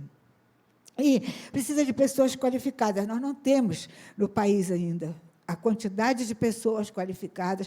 As universidades não estão dando conta de formar as pessoas qualificadas que seriam necessárias. As nossas escolas privadas lutam para conseguir pessoas qualificadas e não conseguem, porque a sociedade educacional não está conseguindo dar conta dessa demanda. E aí, diante dessas pessoas, diante disso, nós temos um problema que é nosso. As nossas diretrizes do Conselho Nacional estão defasadas, e nós não conseguimos ainda atualizá-las, porque aquilo que a Amabile falou, veio a pandemia, aí a gente não pode fazer diretriz. Depois, aquele decreto que foi judicializado, nós ficamos 3 anos sem política. E o Conselho Nacional não pode trabalhar diretrizes se não tiver uma política. Esse é um jogo que precisa ser articulado. Se não tiver a política, o que é a diretriz é a sustentação normativa da política. A política o que é? É lei, não. A política, quando a gente diz, qual é a política de inclusão? É aquilo que o governo, é uma carta de intenção do governo dizendo, é isso que eu acredito, é isso que eu quero. Mas não é lei. É um compromisso do governo. E aí as leis têm que sustentar esse compromisso. Aí muda o governo, muda a política. E aí a coisa fica a vida inteira indefinida. Bem, então, a educação especial, ela é uma modalidade, como a Amabile já falou. Mas o que é ser uma modalidade? Nós temos 8 modalidades no nosso país. Por que se criou e se disse modalidade? Modalidade é o modo. Modo como? Eu vou ensinar e aprender, o processo de ensino-aprendizagem. Então, a modalidade garante a diferença, garante a importância da diferença. Então, modalidade de educação indígena, eu lá coloco a diferença e vou dizer, essa diferença tem que ser respeitada. Quilombola, essa diferença tem que ser respeitada. A EJA. Qual é o público da EJA? A EJA é jovem, é adulto, é idoso. Então, eles têm uma característica diferenciada, que o modo de ensinar tem que ser diferente, o modo de aprender deles é diferente. Por isso a gente chama modalidade. A modalidade de educação especial, ela é mais especial ainda, porque ela, dentro dela, ela tem 3 aspectos. Ela trabalha com as pessoas com deficiência, com as pessoas do espectro autista e com as pessoas de altas habilidades. Então, cada grupo desse tem especialidades, tem idiosincrasia própria e precisam ser tratados de um modo diferente. Esse é o que nós acreditamos e que a lei nos diz. Modalidade precisa ser respeitada. E aí, quando a gente fala de conselho, a gente está falando de direitos. E o conselho, a escola, os conselhos estaduais, precisam garantir os direitos. O nosso país tem leis boas. Elas só não saem do papel. E nós temos que garantir que isso ocorra da melhor maneira possível. Temos uma comissão bicameral. Bicameral é tanto... Os 24 membros trabalham essa mesma questão. E temos esses 2 pareceres aprovados por unanimidade, como a Amabile falou, que já vou pulando por aqui. Vou falar um pouquinho sobre cada um deles, para vocês compartilharem, mas depois vocês vão jurar que vão lê-los. Tá? Eu vou só dar a pista, e vocês vão lê-los, porque cada um deles tem 80 páginas. Então, eles estão densos, com base na legislação e com base na ciência. Então, vou fazer um compromisso escrito de que todo mundo vai ler e discutir nas suas escolas, ok? Bem, aqui. No Brasil, os estudantes de altas habilidades são incluídos como público da educação especial. Tem gente que discute isso, né? Altas habilidades não deveria ser educação especial. Educação especial é uma prioridade da pessoa com deficiência. O conceito da educação especial. Quando eu falo de inclusão, é aquilo que a Amabile falou. A inclusão é muito mais ampla. E está dentro da educação especial, como o TEA, que não é deficiente, mas tem direitos adquiridos dos benefícios da educação especial, a pessoa de altas habilidades, ele precisa de atendimento especial. Ele precisa de um modo diferente de atendimento, por isso ele está no grupo. Só que ele é invisível, pouco se fala. E aí, o Conselho, a nossa Câmara, decidiu tirar da invisibilidade esses 2 públicos.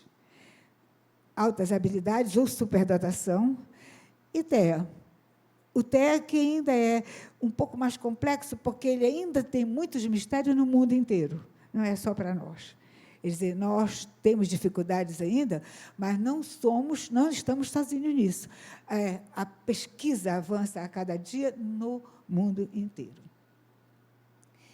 Esse público de altas habilidades, vamos falar de altas habilidades. O público de altas habilidades, ele representa, no Brasil, só de 1% a 3% identificado. Só que, no mundo, ele é 13%. Nós estamos perdendo uma quantidade extraordinária de pessoas com potenciais de desenvolvimento porque nós não sabemos identificá-los ou trabalhá-los. Então, nós só vemos as pessoas de altas habilidades na política, no esporte, na ciência, como professores, pesquisadores. A gente identifica eles depois que eles estão mostrando os resultados. Mas de que forma nós conduzimos esse processo educacional se nós tivéssemos essa visibilidade para todos os nossos alunos e poder identificá-los precocemente, para que eles pudessem desenvolver todo o seu potencial. Essa é a proposta que esse parecer trabalha. Tirar da invisibilidade esses 10% que nós ainda não conseguimos identificar no Brasil. O público de altas habilidades, ele pode ser precoce. Quanto mais cedo nós identificarmos e começarmos a trabalhar, é como qualquer outra modalidade. Se eu identifico o autista com a Amabile de 2 anos, eu tenho aí uma possibilidade muito maior de trabalhá-lo. A mesma coisa com as crianças de altas habilidades. Muitas vezes eles são confundidos, são as crianças trabalhosas, são aquelas crianças irrequietas, aquelas crianças que respondem para o professor antes dele fazer a pergunta, e que atrapalham, porque estão o tempo inteiro saindo da trilha, porque aquela trilha ele já conhece, ele vai procurar outra. Então, esse personagem, desde criança, ele pode ser identificado e trabalhado para se aproveitar melhor essas habilidades que ele tem. Eles demonstram habilidades superiores em alguma área ou em mais de uma. Às vezes, ele pode ter uma habilidade para matemática, ou para verbalização, ou pode ter mais de uma habilidade. Ele pode desenhar, dançar, cantar, ele pode ser um artista multi. Quer dizer, desde muito cedo, essa criança mostra habilidades que são acima, vamos dizer, da média dos demais alunos. Okay? Claro que, se eu tenho uma criança com uma possibilidade de ter um trabalho de altas habilidades, eu posso estimulá-la melhor, desde a família. E você começa a perceber, inclusive, se a família está estimulando de forma adequada. Às vezes, a gente diz assim, fala em superdotação, estamos falando do gênio. Não, nós não estamos falando da genialidade. Nós estamos falando de uma área em que aquele aluno, uma ou mais áreas, em que aquela criança tem um desenvolvimento ou um potencial de desenvolvimento maior. Então, talvez por isso a gente desperdice as nossas crianças, porque não, ele é só... a família estimula, viaja, conversa e tal, e essa criança mostra um resultado melhor. E aí a gente não investe naquele aluno. Precisamos fazer um investimento mais maciço. Precisamos diferenciar. Tem gente que discorda disso. Altas habilidades é um binômio. Que aspecto, vamos dizer, quando eu falo de altas habilidades, eu estou falando daquilo que eu posso modificar. Ela tem altas habilidades na área de matemática, e eu vou investir nessa área, e aí eu desenvolvo as altas habilidades dela. Mas quando você fala de superdotação, você também está falando de algo que é inato daquele indivíduo, que é hereditário, que é inato, que é uma habilidade musical, por exemplo, que comparece desde muito, muito cedo, ele já traz. Mas é a soma dos dois é que faz esse personagem. Aquela predisposição com a possibilidade de a gente trabalhá-lo. Senão, se perde. Ok? Aí, esses estudantes, eles devem estar na escola comum. Nunca se pode imaginar ele numa escola especial, mas ele pode complementar, né? Então, ele pode acelerar estudos. O nosso parecer, ele traz detalhadamente como identificar e como fazer aceleração, uma progressão autorizada, uma diferenciação curricular, o desenvolvimento daquele potencial e a caracterização, que eu vou dar um parecer de que aquela criança é de altas habilidades. Então, nós somos muito ortodoxos, educadores brasileiros. A gente quer tudo certinho. Tudo aquilo que foge daquela linha mais homeostática, vamos dizer, daquele equilíbrio, nós temos um pouco de medo. Então, a gente tem medo de ser acusado de facilitar, de avançar a criança, de dar...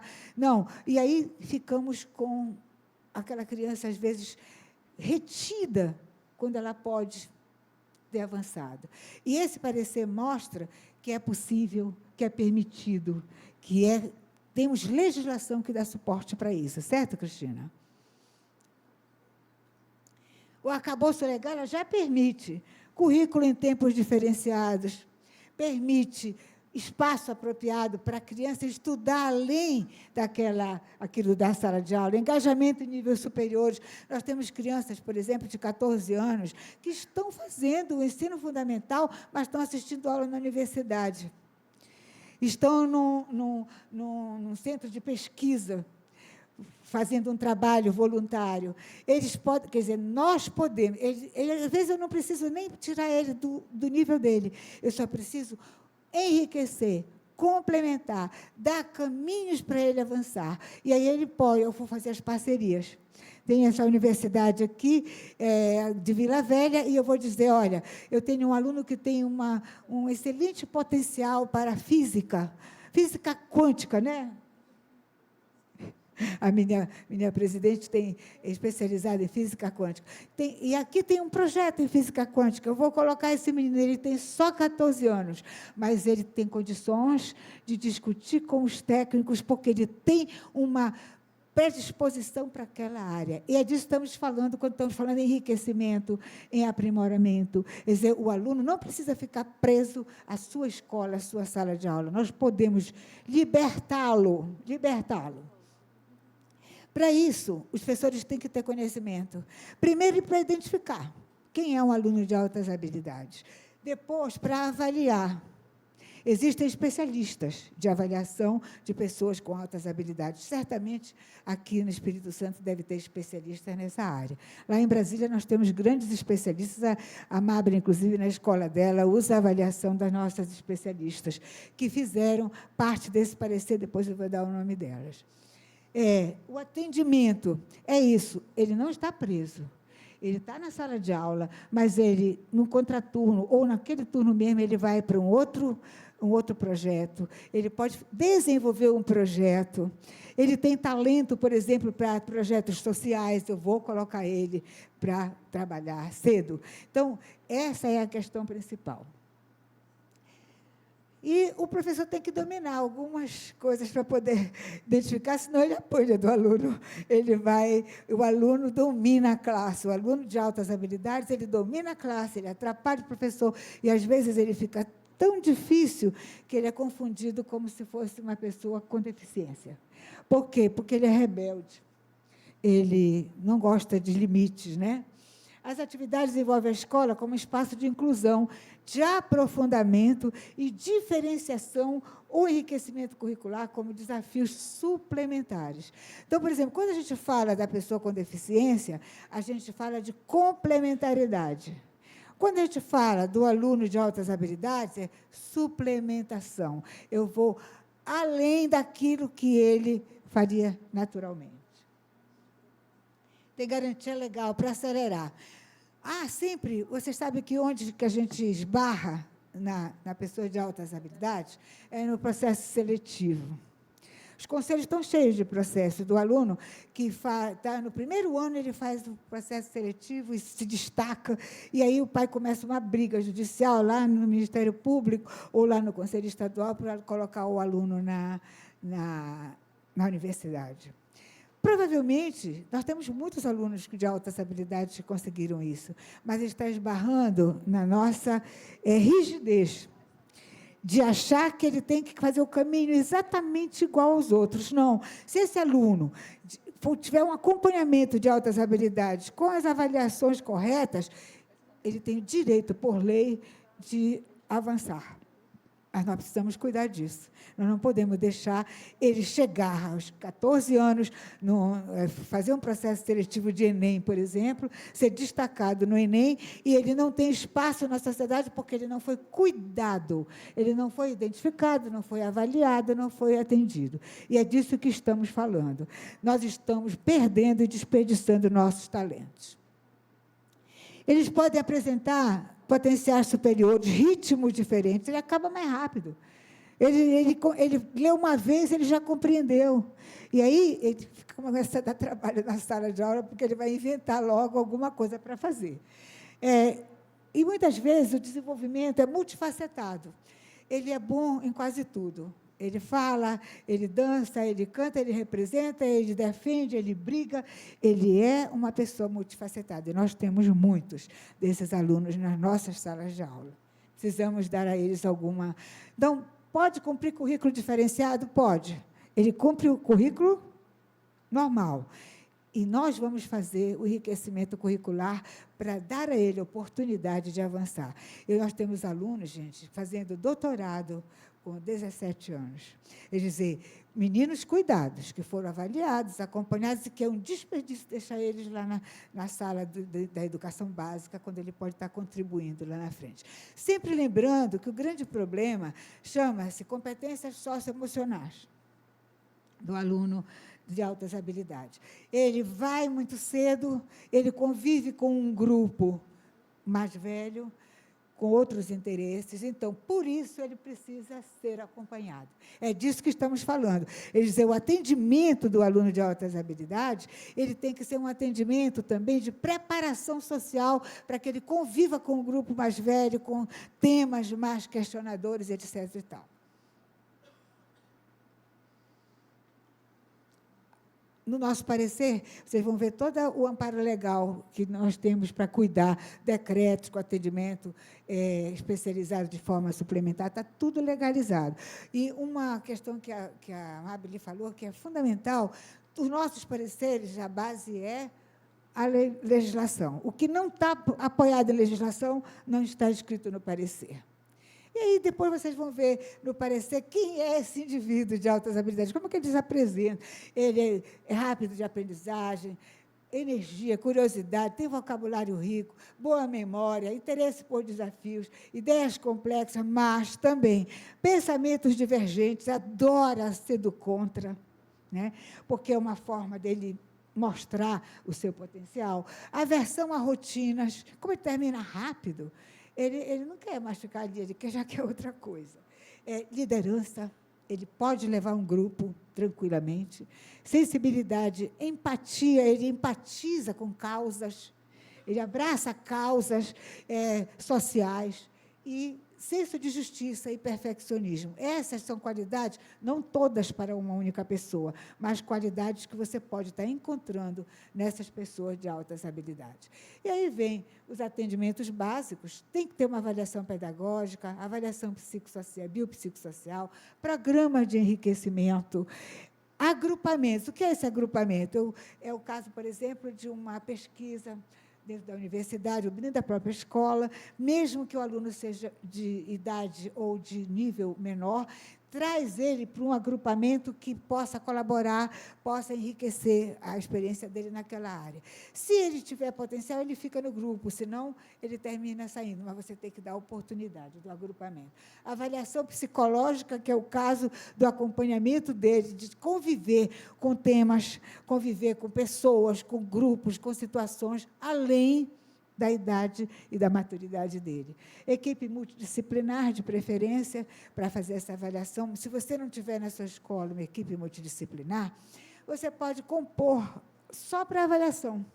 Vou chamar 2 ou 3 profissionais só para aquela avaliação. Não preciso ter o tempo inteiro na minha escola uma equipe multidisciplinar. Eu posso compor essa equipe de acordo com aquele público que eu estou trabalhando. E a aceleração de estudos, que na verdade, nós só lembramos dos superdotados quando eles reivindicam o direito de avanço ou de aceleração. Aí, o nosso parecer tem 3 anexos. Um trata do atendimento. Fala, por exemplo, do professor itinerante.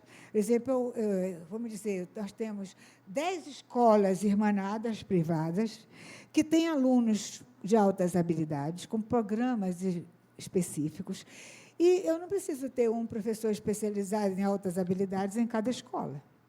Eu posso ter numa escola e ele fazer itinerância. Ele vai uma vez a cada 15 dias, ou uma vez a cada 10 dias, ou uma vez por semana, para conversar com os professores e dar encaminhamento daquele programa, daquele aluno, daqueles alunos. Quer dizer, não exige um investimento tão alto da escola, mas permite que você faça um acompanhamento com pessoa especializada. Professor, centro de apoio e apoio às modalidades, de modo geral, porque é assim, toda vez que nós, educadores, nós falamos de muitos currículos, muitas escolas. Quer dizer, eu tenho altas habilidades indígenas, altas habilidades quilombola, altas habilidades que surgem na educação tecnológica. E, sim, quando a gente fala das modalidades, é porque cada uma delas tem o seu modo diferente de lidar com aquele aluno. O anexo 2, ele já traz orientações sobre como atender de forma especializada. E o anexo 3, você quer criar um núcleo na sua escola. Você tem, de repente, a minha escola se tornou uma referência no atendimento de alunos de altas habilidades. Eu tenho 6 alunos de altas habilidades, tenho 10 alunos. Aí eu posso criar um núcleo de atendimento, mas do meu jeito. para poder ter um especialista, para poder ir fazer uma articulação para que seja atendida a legislação. Esse parecer, gente, ele precisa ser lido. Ele está muito detalhado. Ele foi construído com o apoio das 3 maiores autoridades na área. Cristina Delou, Ângela, deixa eu só me lembrar os sobrenomes delas. A gente fica chamando só pelo nome, né? Amabile. E aí termina Ângela, Cristina Delou e a terceira, Ângela, Vera Lúcia. Essas 3, eu brinco que elas são 3 pessoas de altas habilidades. Elas são maravilhosas nessa área, têm livros escritos, são presidentes das maiores associações de altas habilidades do país. E aí eu brinco que o primeiro parecer delas, a primeira minuta que nós construímos, que elas trouxeram em papel, tinha 125 páginas. Digo, meu Deus, é muito grande. Essas meninas de altas habilidades escrevem muito. Vamos reduzir. Elas conseguiram chegar a 100 e no final ficou 80. E achando que foi assim um feito, né, chegar a 80. Mas, na verdade, é porque elas são preciosas e querem detalhar, orientar. Uma das questões que a gente tem que trabalhar sempre, que o parecer orientador, ele tem essa proposta. Pode ir para o outro, Priscila. Tem essa proposta, orientar. É dizer, a escola precisa estudar, ela precisa sentar e com o que eu estou lidando, né? Temos que saber de que forma nós podemos melhor resolver essas questões. Quer dizer, hoje, por incrível que pareça, as pessoas de altas habilidades são melhor atendidas na escola pública do que na privada. A escola pública tem setores especializados nessa área. E nós precisamos também desenvolver essa expertise, porque uma grande probabilidade da escola privada ser um centro maior de pessoas com potencial de altas habilidades. Então, eu quero crer que nós vamos avançar nisso. Concordam comigo? Fecham comigo da gente ler o parecer e começar a repensar. Muito bem, diz que ler o parecer é o primeiro passo, tá? Muito bem, vamos falar de TEA um pouquinho, tá? Sou eu que passo. Diz que eu esperando ele passasse. O TEA talvez seja as pessoas com transtorno do espectro do autismo, talvez sejam os maiores desafios que a nossa escola tem enfrentado nos últimos tempos. Por que nos últimos tempos? Porque antes a gente não falava de autismo. Porque a gente dizia que não tinha autista nas salas de aulas, eles agora estão brotando. O que está acontecendo? O que está acontecendo, gente, é que a escola está amadurecendo também. E a escola começou a dar soluções para esses alunos. E aí, se deu solução para o meu filho, pode dar para o dela, pode dar para o sobrinho dela, para o neto dele. E aí as crianças vêm para a escola. E essa é uma missão que nós temos que enfrentar, e enfrentar com decisão. Porque, se for coisa fácil, não é para nós. Nós somos as pessoas capazes de resolver os problemas difíceis. Fácil é para os menores, nós somos maiores, ok? Então, é nesse sentido, essa temática ela é mais difícil porque ela tem uma carência muito grande de evidência. O que a gente chama de evidências? Experiências concretas, escritas, assim, tornadas científicas no Brasil.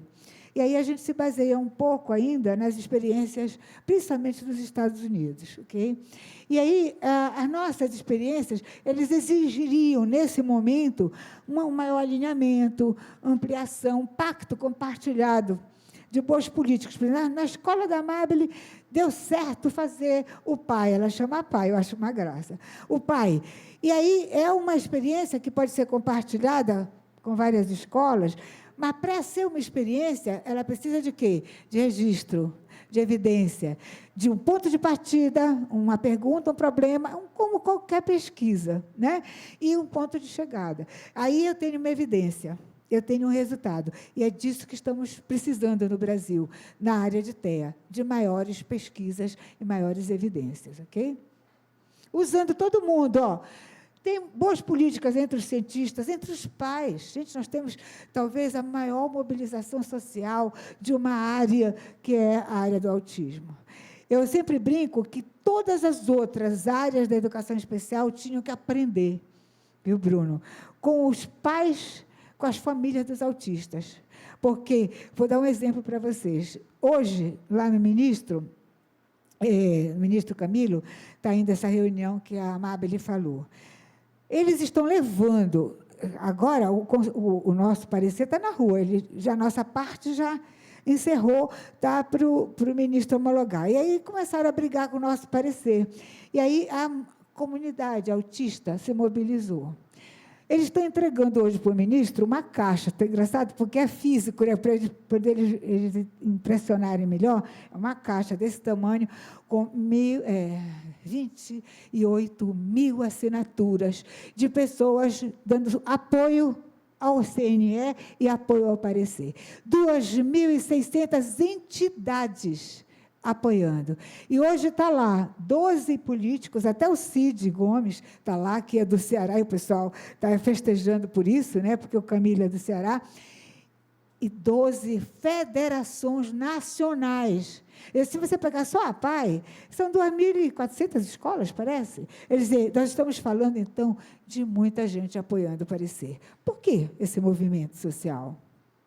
Porque nós estamos precisando de ajuda, nós estamos precisando de esclarecimentos, e a sociedade está começando a se movimentar em relação a isso. Qual é a proposta da reunião de hoje? Eles estão pedindo o homólogo.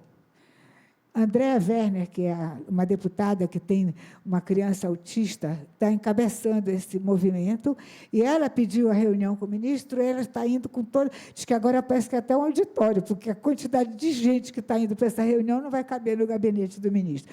Resultado, nós não sabemos, mas achamos que é um sintoma, é uma evidência você ter essa questão.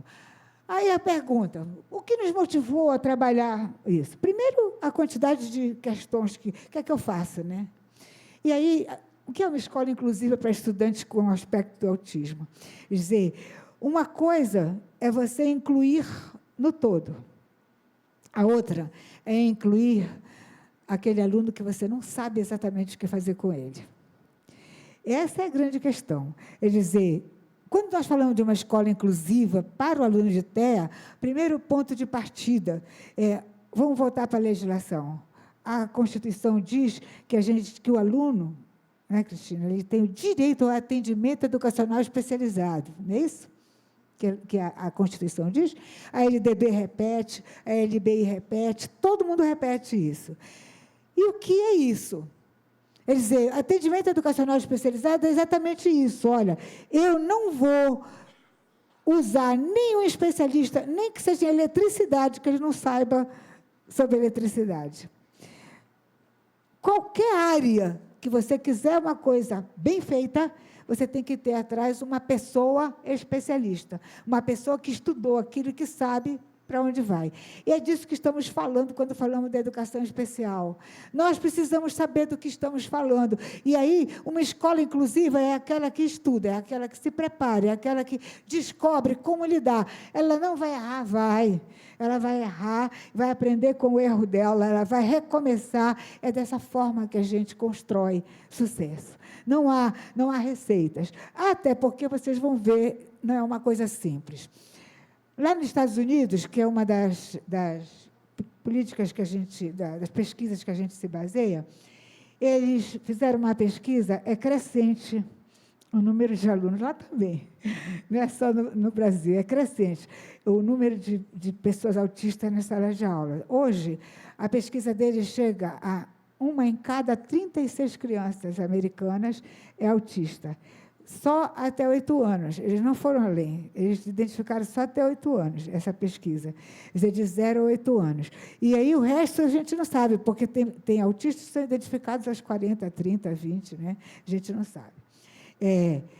As melhores evidências são essas. Se a gente pegasse o parâmetro que eles usaram para o Brasil, nós temos 6 milhões de autistas nas nossas salas de aula. Isso significa, em média, 2 alunos por cada classe brasileira, por cada escola, identificada pelo censo. O censo diz que tem tantas escolas com tantas salas de aula, parará. Se você fizer aquele número e você dividir, nós teríamos 2 alunos em cada sala de aula. O problema é que eles não são 2 em cada sala de aula. Às vezes tem sala de aula que foi 3, 4, 5, 6. E é disso que temos que estar preparados. Essa é a comissão. Não dá para falar em autista, hoje, em autismo, se não for com especialistas.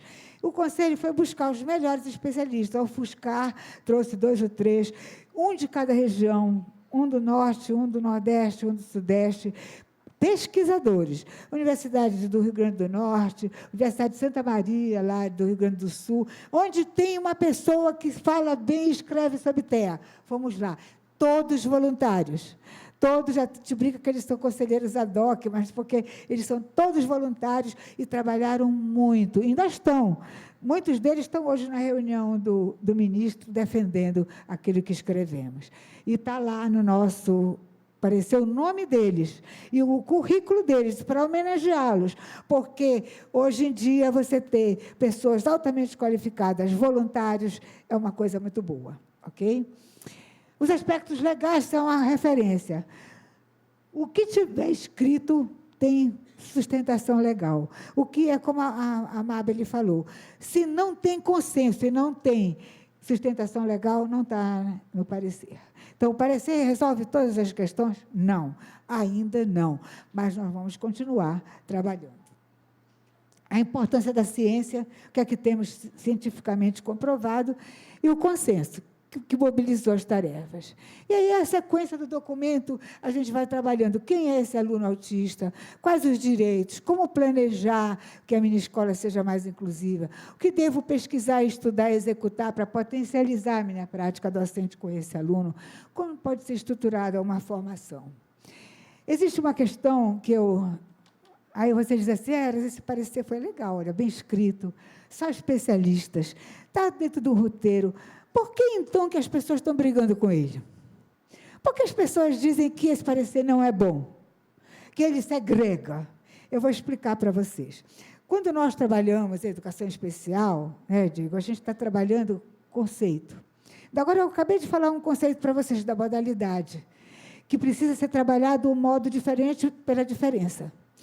Então, o conceito, nós temos dois grupos claramente expressos, até mais, mas 2 mais fortes que falam da inclusão. O que a gente chama de inclusão total é o grupo que está muito próximo do governo federal, da inclusão total, que é o grupo que está brigando com esse parecer. O que é que eles pensam da inclusão? O que é uma inclusão total? A inclusão total, eu posso até passar para vocês. Como é que eles dizem que a inclusão total é um pouco radical na sua posição? Ela olha para o ambiente, só para o ambiente. Ao ajustar o ambiente, ele considera a diferença como parte do ambiente. Então, o meu aluno autista tem diferenças, parte do ambiente, mas eu não vou responsabilizar, é aquilo que a Mabel falou do conceito. O conceito não é ele ser um aluno com deficiência ou autista. De que forma a sociedade, a escola, a família vai cuidar daquele aluno. Se eu der sustentação para ele, eu reduzo significativamente a deficiência dele. Mas não precisa ser tão radical.